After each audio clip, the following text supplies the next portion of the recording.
Greetings and salutations, fans and family, friends and neighbors, lovers and losers of all kinds.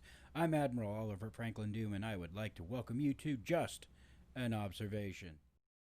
Today I'm going to show off an episode from an old-time radio show, and I'm going to apologize right off the bat for the quality, because the quality isn't as good as I would love. But because this show is very important, and this particular focus episode is probably one of the most famous radio shows ever done. Today's show that we're going to cover is the Mercury Theater on the Air, and it was helmed by Orson Welles. Now, Orson Welles ran the Mercury Theater, and he brought it to CBS Radio in 1938, and the rest is history. And I will, when we get to the focused episode, just introduction, I will let it speak for itself.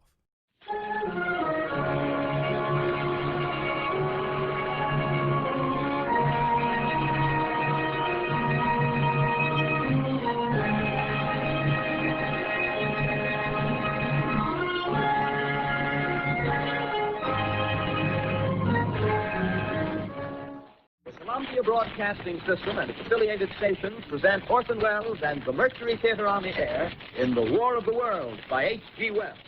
That's right, folks. Today's focus episode is War of the Worlds, done by the Mercury Theater on the Air on the 30th of October of 1938 and broadcast to the world on CBS. And it was well known that the day after this episode, things were rather strange. Ladies and gentlemen, the director of the Mercury Theater and star of these broadcasts, Orson Welles. We know now that in the early years of the 20th century, this world was being watched closely by intelligences greater than man's, and yet as mortal as his own. We know now that as human beings busied themselves about their various concerns, they were scrutinized and studied, perhaps almost as narrowly as a man with a microscope might scrutinize the transient creatures that swarm and multiply in a drop of water. With infinite complacence, people went to and fro over the earth about their little affairs, serene in the assurance of their dominion over this small, spinning fragment of solar driftwood, which by chance or design, man has inherited out of the dark mystery of time and space. Yet across an immense ethereal gulf, minds that are to our minds as ours are to the beasts in the jungle, intellects vast, cool, and unsympathetic, regarded this earth with envious eyes and slowly and surely drew their plans against us. In the 39th year of the 20th century came the Great Disillusionment.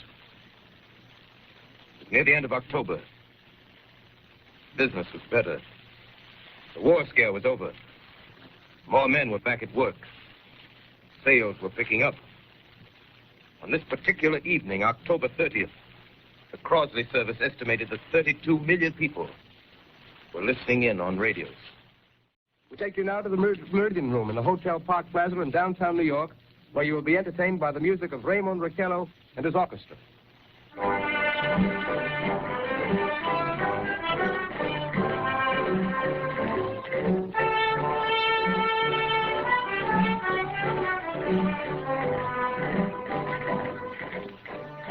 Good evening, ladies and gentlemen.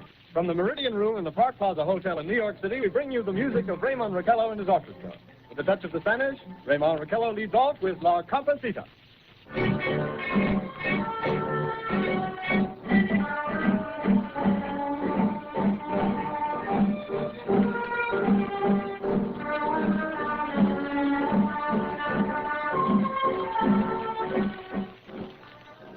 Ladies and gentlemen, we interrupt our program of dance music to bring you a special bulletin from the Intercontinental Radio News. At 20 minutes before 8 Central Time, Professor Farrell of the Mount Jennings Observatory, Chicago, Illinois, reports observing several explosions of incandescent gas occurring at regular intervals on the planet Mars. The spectroscope indicates the gas to be hydrogen and moving toward the Earth with enormous velocity. Professor Pearson of the observatory at Princeton confirms Farrell's observation and describes the phenomenon as, quote, like a jet of blue flame shot from a gun, unquote. We now return you to the music of Raymond Raquello, playing for you in the Meridian Room of the Park Plaza Hotel, situated in downtown New York. For the benefit of our listeners, How far is Mars from the Earth? Approximately 40 million miles. Well, that seems a safe enough distance. Just a moment, ladies and gentlemen. Someone has just handed Professor Pearson a message. While he reads it, let me remind you that we are speaking to you from the observatory in Princeton, New Jersey, where we are interviewing the world-famous astronomer, Professor Pearson. One moment, please. Professor Pearson has passed me a message which he has just received. Professor, may I read the message to the listening audience? Certainly, Mr. Wilson. Ladies and gentlemen, I shall read you a wire addressed to Professor Pearson from Dr. Gray of the Natural History Museum, New York. Quote, 9:15 p.m. Eastern Standard Time. Seismograph registered shock of almost earthquake intensity occurring within a radius of 20 miles of Princeton. Please investigate. Signed, Lloyd Gray, Chief of Astronomical Division. Unquote. Ladies and gentlemen, here is the latest bulletin from the Intercontinental Radio News. Toronto, Canada. Professor Morse of Macmillan University reports observing a total of 3 explosions on the planet Mars between the hours of 7:45 p.m. and 9:20 p.m. Eastern Standard Time. This confirms earlier reports received from American observatories. Now, nearer home, comes a special bulletin from Trenton, New Jersey. It is reported that at 8:50 p.m., a huge flaming object, believed to be a meteorite, fell on a farm in the neighborhood of Grover's Mill, New Jersey, 22 miles from Trenton. The flash in the sky was visible within a radius of several hundred miles, and the noise of the impact was heard as far north as Elizabeth. We have dispatched a special mobile unit to the scene, and we'll have our commentator, Carl Phillips, give you a word picture of the scene as soon as he can reach there from Princeton.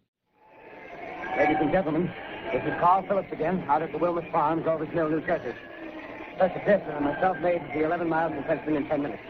Well, I hardly know where to begin. To paint for you a word picture of the strange scene before my eyes, like something out of a modern Arabian Night. Well, I just got here. I haven't had a chance to look around yet. I guess that's it. Yes, I guess that's the thing directly in front of me, half buried in a vast pit. Must have struck with terrific force. The ground is covered with splinters of a tree. It must have struck on its way down. But I can see the object itself doesn't look very much like a meteor. At least not the meteors I've seen. It looks more like a huge cylinder. Has a diameter of, what would you say, Professor Pearson? What's that? What would you say, what's the diameter of this? About 30 yards. About 30 yards. The metal on the sheath is, well, I've never seen anything like it. The color is sort of yellowish white. There's curious spectators now are pressing close to the object in spite of the efforts of the police to keep them back. Getting in front of my line. Would you mind standing one side, please? While it's pushing the crowd back. Here's Mr. Wilmot, owner of the farm here. He may have some interesting facts to add. Mr. Wilmot, would you please tell the radio audience as much as you remember of this rather unusual visitor that stopped in your backyard? Step closer, please. Ladies and gentlemen, this is Mr. Wilmot. Well, I was listening to the radio. Closer and louder, please. Pardon me? Louder, please, closer. Yes. I was listening to the radio and kind of drowsy. That professor fellow was talking about Mars, so I was half dozing and half... Yes, Mr. Wilmot, and then what happened? Well, as I was saying, I was listening to the radio, kind of halfway. Yes, Mr. Wilmot, and then you saw something. Well, not first off. I heard something. And what did you hear? A hissing sound like this. Kind of like a 4th of July rocket. Yes, then what? I turned my head out the window and would have sworn I was asleep and dreaming. Yes? I seen a kind of greenish streak and then zingo. Something smacked the ground, knocked me clear out of my chair. Well, were you frightened, Mr. Wilmot? Well, I ain't quite sure. I reckon I was kind of riled. And that is the beginning of The War of the Worlds on the Mercury Theater on the Air. Now, I've given you the beginning. I will give you the full episode in a couple of days, I promise, if you want to hear it. But that is the beginning of what caused all hell to break loose in the United States on the 30th of October of 1938. It was, urban legends aside, no matter what happened, because some of the stories have been blown out of proportion, but that is what caused the radio show that is still talked about 80 plus years later. I want to thank you for watching Just an Observation. I am your host, Admiral Oliver Franklin Doom, and please, always remember Doom's rule number 129. Always live life as if awesome and incredible are downgrades. Thank you.